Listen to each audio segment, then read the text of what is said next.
Thank you for tuning in. Thanks for being part of our program. We appreciate it. Fred writes in, and I get a lot of these letters, but I'm going to read Fred's letter, and then I'm going to comment on it. It's 5 lines. Tom, I have heard you say many times that you are a self-made multimillionaire. After losing everything through a wicked divorce, I am having to start all over again. Find that the old way of working till you drop is not going to cut it in the over 40 club. Can you give me a little detail on how you made your millions, or can you direct me to a book? Thanks, Fred. Fred, I did not learn how to make money from a book. In fact, I learned how to make money by making just about every mistake you can make. But many people, and I must say, this is one of hundreds of letters I've gotten. Many people have written in to ask me about making money. We have made the connection on this program many times between getting better quality poon and having more money. The more money you have, the better a profession you have, the better ass you will get. And as you know, hardcore disciples get more ass than a toilet seat. Bottom line. But what I have decided to do is to give you my own pointers for being more successful, and then to answer your questions about this. I will tell you that at one time in Boston, the year I spent in Boston, you may find this hard to believe, but it's true.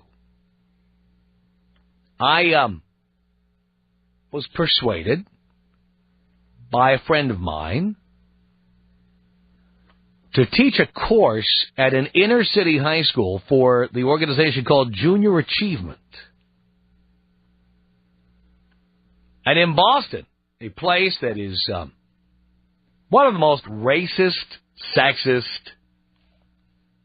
self-hating cities in the world, they have these high schools where they take all the kids they consider to be problems.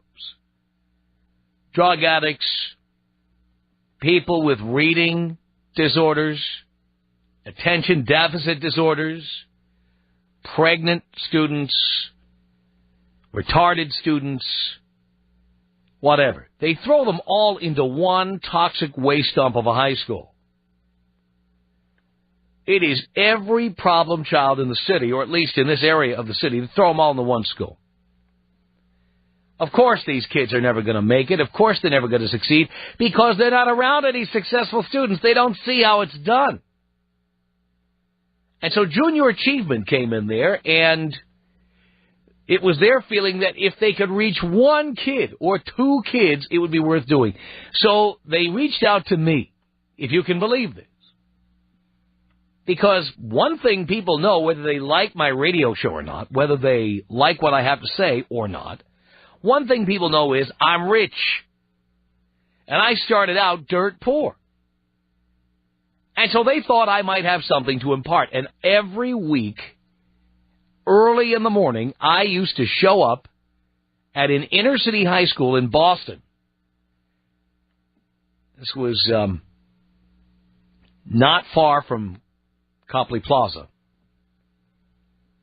I went there and taught every week to a group of the most hardcore students you can imagine, and told them the basics about waking up in the morning and knowing how to become successful. On this show, we're not dealing with such a hardcore group, but what I will tell you is that many of you have not figured out, although I keep trying to tell you, the more money you make, the more successful you become, the better grade of ass you're going to get. Now, only my boys who work with me here have an idea of the cornucopia of I was gonna make alliteration out of that, but that would be a dirty word. The plethora of poon that I have purveyed. That's good. A cornucopia of cooch. Oh, that's very good. I was thinking of another C word, but that's just as good. Thank you, Brett. A cornucopia of cooch. Yes, I indeed have sampled the cornucopia, and many of those faces have passed through these windows over the course of time.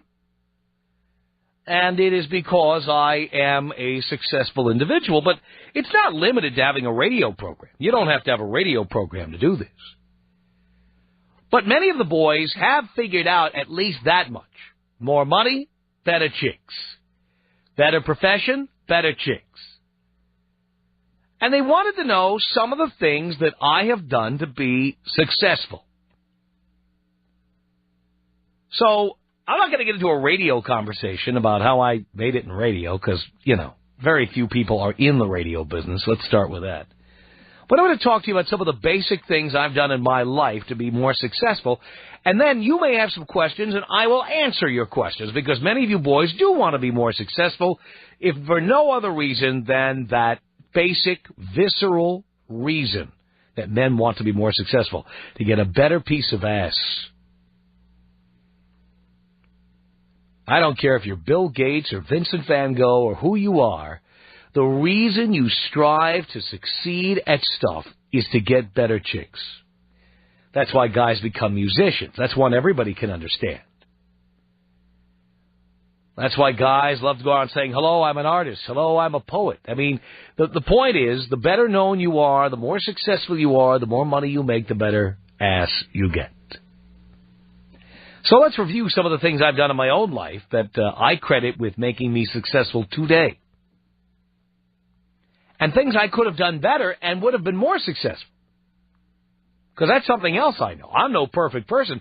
I'd have more money and more success today if, number one, I stayed in school all the way through. I couldn't afford to. I should have found any way, even if I had to take a few credits every semester, I should have gone to school all the way through. Getting married at 18, big mistake. I teach you boys about this all the time. Many of you are not listening. It was wrong to have a girlfriend, a live-in, or a wife.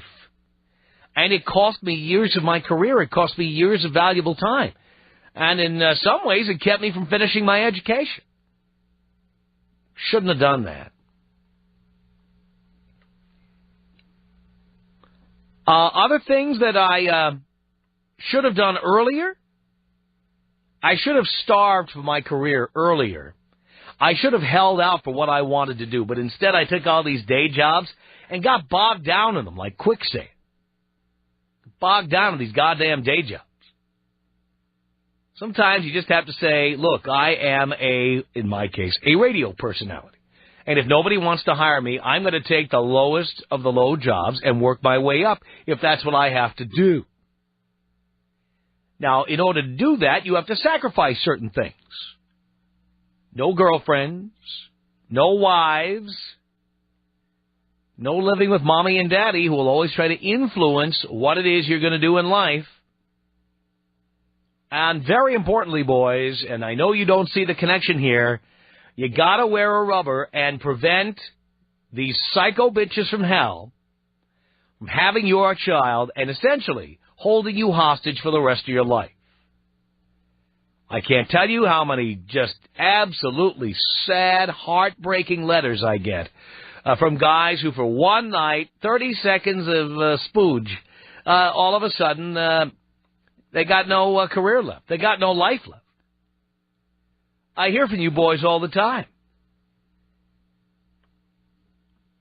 I will tell you, it is no accident that I made it to my age without kids. I don't have kids. Not because I don't like them. I do like them. I like kids. But I knew having kids too early in my life would mean I couldn't pursue my career. It would mean I couldn't work as hard as I did. I couldn't work as many hours as I did. I wouldn't have been free to move to whatever cities had work. One of the things I did to be successful, I went where the work was. I moved 9 times. I kept going where the better jobs were. I kept going for the better offers. I didn't say, hey, all my buddies live here in Albany, New York, and I'm going to stay here. I kept going.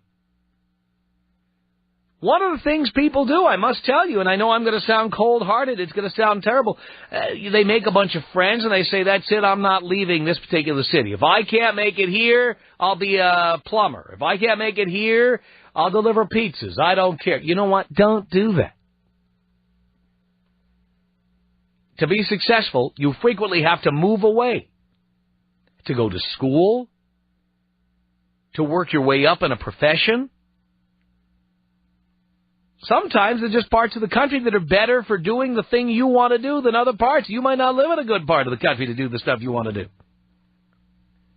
You may just have to leave town.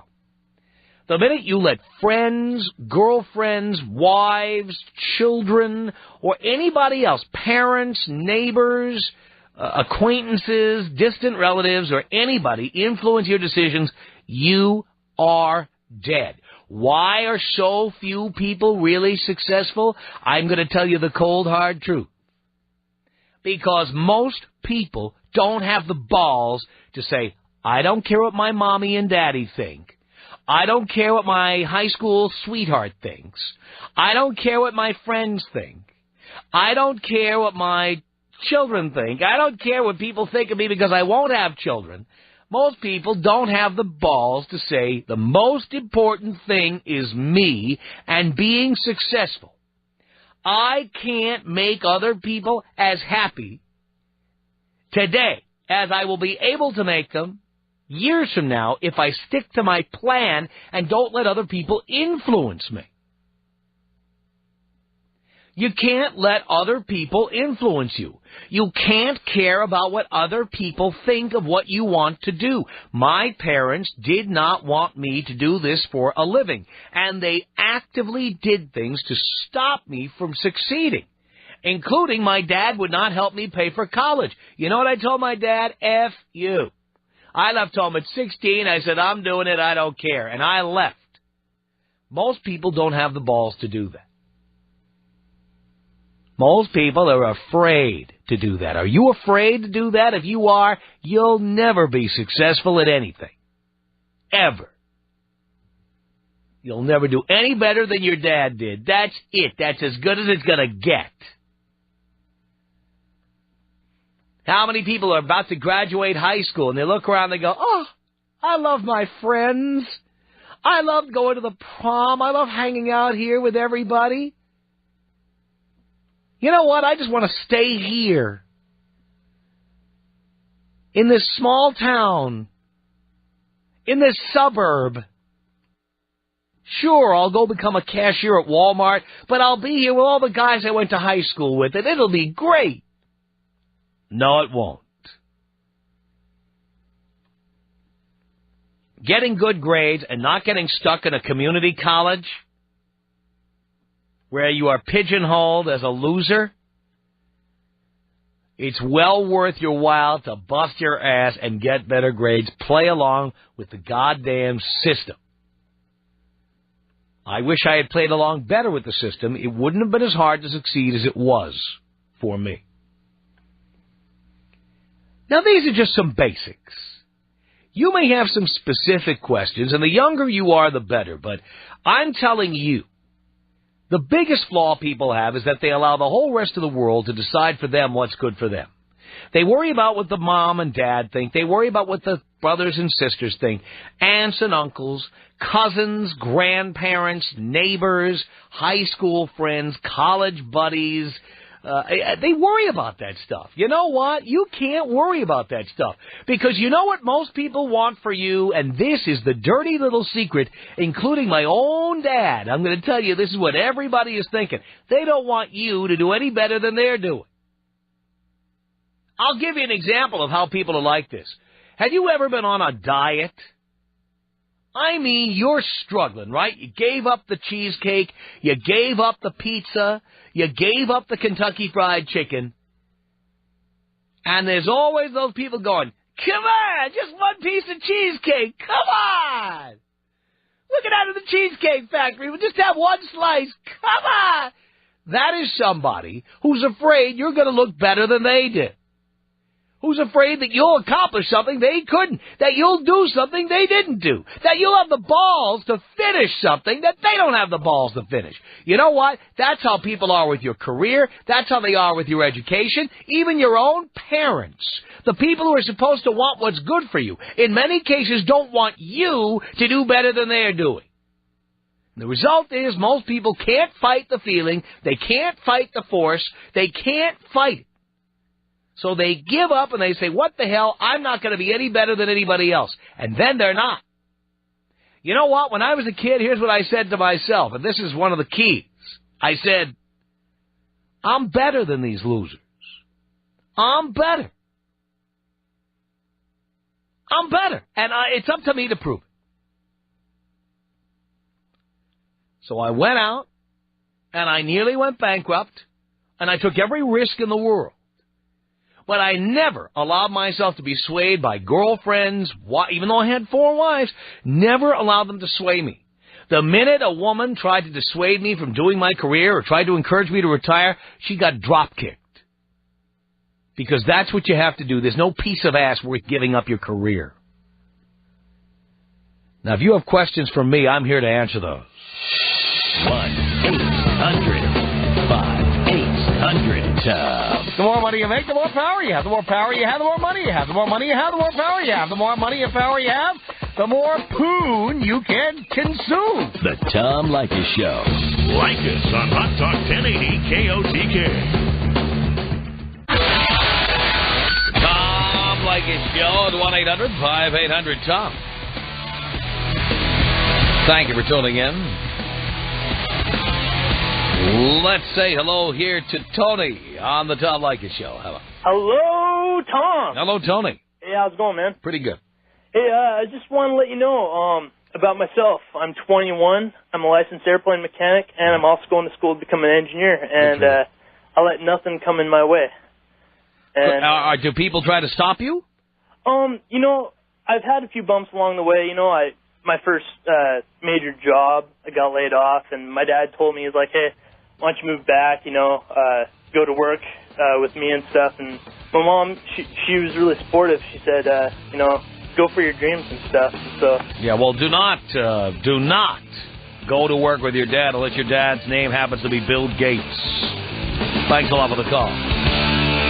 The Tom Leykis Show. This is the Tom Leykis Show. From Los Angeles, 1-800-5800-TOM. People have been writing to me and asking me about becoming more successful. And I have indeed had financial success. And so I've given you some of the things that I've done to succeed, and I'm answering your questions. Renee on the Tom Leykis Show. Hello. Renee. Tom? Yeah. Hi, Tom. Hi. I couldn't agree with you more on the opinion of others and the decisions that one would make.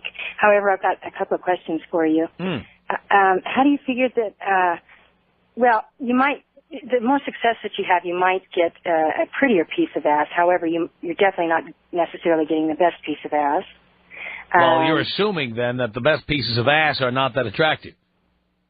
Well, half the time you guys don't even need to really be looking at the piece of ass to be getting off. Can you explain to me why the only ones that can really afford the 900 number fantasy phone lines are the ones with the money, and they're able to get off believing that it's a 5'9" blonde with blue eyes? I can't speak for guys called 900 numbers. I don't do that. I don't. Well, I'm not into porno. I don't really care. Okay, but the ones that can only afford the 900 numbers are the ones that have the money. I disagree. I would say I completely disagree with you. As a man with money who knows other men with money, the men who call 900 numbers are the ones who can least afford it. Well, I know. That is also the men who are the biggest gamblers. The men who make the stupidest investments. They're mostly the men who don't have any money. Well, the first orgasm is usually the National Geographic and Sears catalog at age 13. And Yeah, goes so from there what does that have to do with what you just said? I don't It goes understand. from there to Playboy, and from Playboy to fantasizing about the woman that you just saw. Yeah, but when you have money, let me tell you something, sweetheart. When you have money, you don't need to buy Playboy magazine. You know what? I've had Playboy models. I don't need to read Playboy magazine. Okay, but the Playboy models are just that, models. No, they're people. Uh-huh, And modeling physically- is a profession. Physically, they're, I know that in order to keep getting up every day and not blowing your brains out, you have to convince yourself that models are complete idiots who are not interesting. Nobody would want to be with them. Nobody would want to hang out with them. I hate to burst your bubble, there, but models are like anybody else. Some of them are complete blithering idiots, and some of them are brilliant. I agree. I happen to be one. However, You're a model. Yes. At 41, what are you modeling at 41? I'm 5'9", 125 pounds. But you're 41. What are you modeling? It depends. What are you modeling? I model for sales. Sales. Jewelry. So does your whole body appear in the ad? You're a hand model. Yes, it does.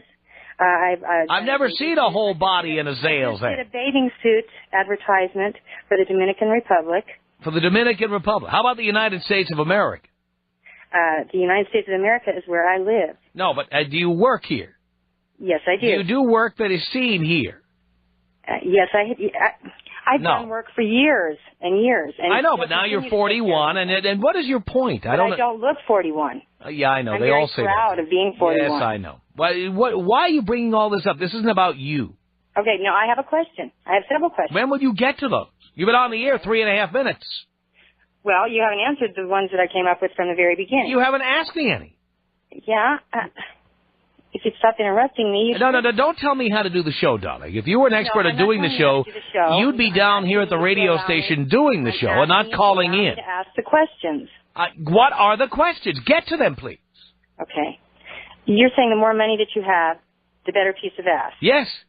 Okay. How do you consider the better piece of ass? I mean, just because of the age or... all of it. The way younger, the person, has hotter, more ample, all of it. More ample. Yeah, better boobs, better asses. They have no experience. Experience at what? At sex. Please, dear. They're exactly the ones who have experience at sex. Are you kidding me? A woman reaches her peak at 30. Dear, I don't care about reaching her peak. What you do not understand is that girls start developing these days at 9 and 10. They have boyfriends by 13. They've had 20 boyfriends by the time they're 18. Girls have a lot more experience today than they did when you were 18. Okay. Experience, yes, but the one you just said they have no experience. A female doesn't necessarily know exactly what the hell she's doing. I don't really care if she has an orgasm as long as I'm having a goddamn orgasm. I'm a man. What do I care? Well, because most men have orgasms when the woman has an orgasm nowadays. You want to know something? You're wrong. Men have orgasms whether or not women have orgasms. I don't. Countless women call talk shows to complain about that. Try to hold back having an orgasm in most cases. How do you know what we do? Are you a man? Are you a transsexual? I'm not. How do you know what men do? Because I've researched it. How have you researched this? While you're on your back? No, I've started to write a book. Or you started to write a book, I see. Yes, I have. Yes.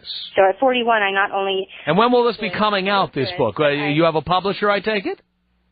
The publisher, I'm not going to say on the radio. Because you don't have one. They choose not to. Right. No, I have a publisher. I know. Publishers hate publicity. They hate promoting books. They never send press releases to talk shows the book isn't finished. or review copies or anything like that. This conversation. Yeah, we didn't hear about Hillary Clinton's book for years before it came out, did we?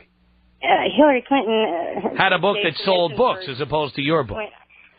Okay, the more money and the more power that someone has also puts them in a position of being blackmailed. There, how would you know? Okay, Clinton is a great example.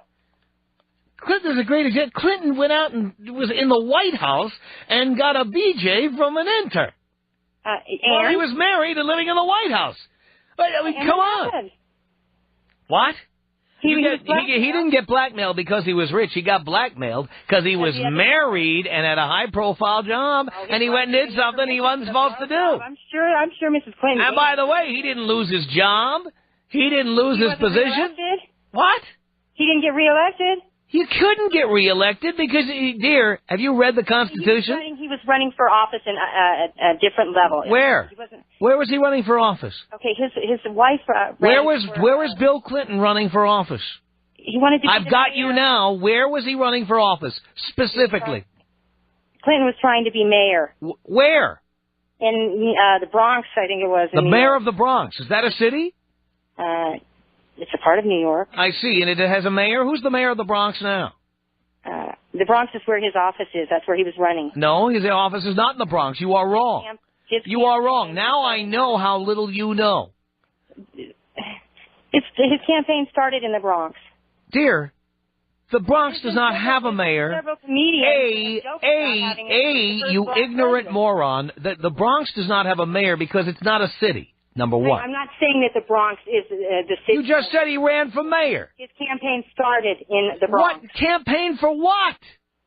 For mayor. Of what? Of New York. What year did he run for mayor of New York City? He didn't get it. He didn't get very far because of what happened with the girl. Oh, yeah, I see. And since when is his office in the Bronx? When did it move? His wife. When did Bill Clinton's office move to the Bronx? His office has been in the Bronx. No, it has never been in the Bronx. You are wrong. There's been many comedians that have joked. I don't care what, dear, is that where you're getting your news from, comedians? The fact is, Bill Clinton has never had an office in the Bronx. Yes. I will bet you this week's salary that Bill Clinton has never had an office in the Bronx. Are you game? What office are you speaking of? Like office in his office. I'm talking about an office like any office anybody else would have. That's what I'm talking about.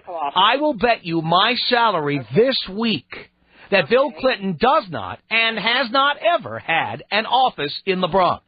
Yes, he has. How much do you want to bet me? Well, you said this week. You're so certain. All right, you'll bet?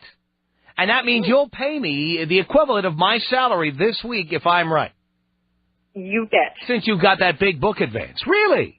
Oh, yes. That is just great. All right, you hang on there. Dean is going to get all your information, and we're going to give out your name on the air. Okay. We're going to give out your name on the air, and we're going to tell you where to send that check, darling. Okay, well... And we're going to find... And by the way, if you try to hide, we've got an 800 number here. We've got your phone number. I don't have to. And we will track you down to the ends of the earth. So you are going to pay because you just agreed in front of 3 million people to bet me. You are going to pay. I'm paying nothing. How do you know that I'm not the other just? How do I know what? How do you know I'm not the other Monica Lewinsky? I know about an office that you don't even know about. No, you don't. Oh, yes, I do. You're so full of crap. All right. Okay, well, put me on the phone. Yes, you're a model from New Mexico who's writing a book, and you know about Bill Clinton's hidden office in the Bronx. How do I know you're going to send me my money? Because, you know what? Because everybody knows who I am. My credibility would be at stake if I was wrong. I'm a public figure. Your credibility? Yes. Uh-huh. Okay, yes. Well, that's a question already. I would not make a statement like that on the air if I didn't plan to be honorable. Believe me. Okay, well, But the fact is, you're an anonymous individual who once I prove beyond the shadow of a doubt that you're completely wrong and that you owe me a 5-figure sum for this phone conversation, and then when you don't... Yeah, a 5-figure sum, because that's how much I make every week. Huh? I'm the one that's going to be paying. I'm not paying anything, dear. Oh, yeah. Well, we'll see. Don't worry. Hang on. We're going to get all your information, and we're going to kick your ass. Write that down. Unbelievable. Tom Leykis. 1-800-5800-TOM. 1-800-5800-866. You know what? The only time I want to see a woman hot and sweaty is when she's looking around my bedroom for her panties while I call her a cab. There we go, baby. You're absolutely right. The Tom Leykis Show.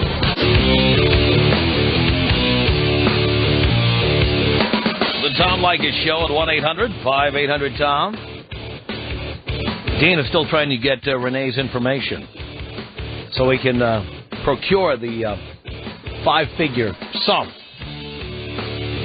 that she owes me. 1-800-5800-TOM is our telephone number. This is Matt on the Tom Leykis Show. Hello. How's it going, Tom? Pretty good, Matt. I had a question for you. Right now, I'm 21 years old, and I bring home a little over $50,000 a year. I've been making that since I was 19. And, I mean, you know, I've accumulated some things since, you know, I've been working and stuff. And I'm kind of materialistic. Well, I kind of break a rule, but I have a girlfriend I've had for 4 years now. And That's strike one. yeah, I know. And what college are you attending? What was that? What college are you attending? I'm not going to college Strike right now. two. My work actually puts me through school, through an elevator school. I work on elevators. What is an elevator school? You practice going up and going down?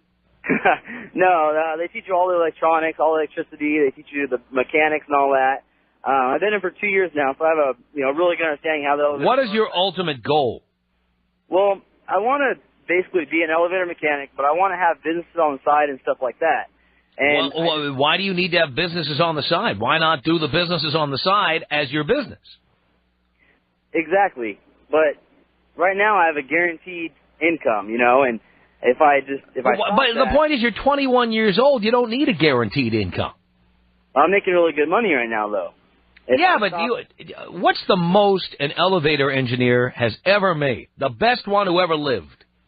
You can make, say how much overtime stuff you can get. You can make $160,000 a year, 140. That's the most you'll ever make, and you have to work overtime to get it. Yeah. Is that really something to aspire to? Well, that's what I mean. You know, I feel like I should do better, and, you know, I have, you know, a couple of people telling me that, you know, I'm too materialistic and I shouldn't worry so much about money. And those. Well, of course, those are the people who are losers. Exactly. And the only people who say, "Oh, you can't buy everything with money," those are the losers. Exactly. And you need money in the world. You need money in your life to succeed and to have anything. You need money. If you don't have money, you have to worry and everything else. Right. It makes life so much. So what do you really want to be? To tell you the truth, I mean, I don't know. I don't want to be successful. Matt, you're 21 years old. Right. It's time to grow up. Well, see, that's the thing. I feel like I am growing up. I have an adult career. But But that's not what you want to do with your life. You're keeping that job because for 21 it pays pretty good money. Yeah. But for 31 it pays average money, and for 41 it doesn't pay enough money.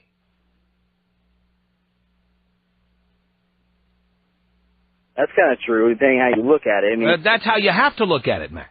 What is average making though? I mean, what is an average salary, like for like a 41, 41-year-old man?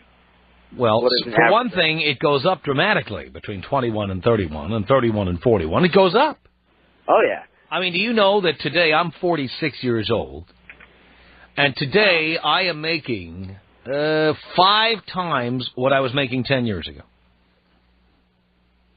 That's really good. Mm-hmm. So the point is, you know, you have to stop looking at it as a 21-year-old. Uh-huh. You have to start looking ahead. Right. Would that really be enough money if you were 31 or 41? Well, by the time I'm 25, I should be done with my school, and I'll be bringing home over $100,000 a year. That's really good for 25. Now, I don't know where I can go from there. And that's if you work overtime, and if you get overtime. And that's if the economy doesn't continue in the crapper. Right. Right? Right. So there's a lot riding on this. And plus all of that, you don't want to do this all your life, do you? I do, but I kind of... I do, but is not an answer. Yeah, exactly. You do or you don't. You see, you're too old now, Matt, to be saying, well, I knew but I don't. I'm not sure. I haven't decided yet. You know what? You're not a kid anymore. Yeah. And to say the truth, I want to be I want to be like an entrepreneur. You know, I want to build something from the ground up, and I want to... But you don't even know what it is. I have lots of ideas, but I haven't pinpointed one yet. Right. Have you gone to school to learn, instead of learning elevator mechanics, have you learned anything about business administration or economics? No, actually, I'm enrolled for next semester to take a business class. I don't have too much time because I work, so I got to take like one at a time. You know what? You need to focus on what you really want to be, and then start learning how to be that. Tom Leykis. 1-800-5800-TOM. 1-800-5800-866. You know the definitions of the word slut and the word bitch, right?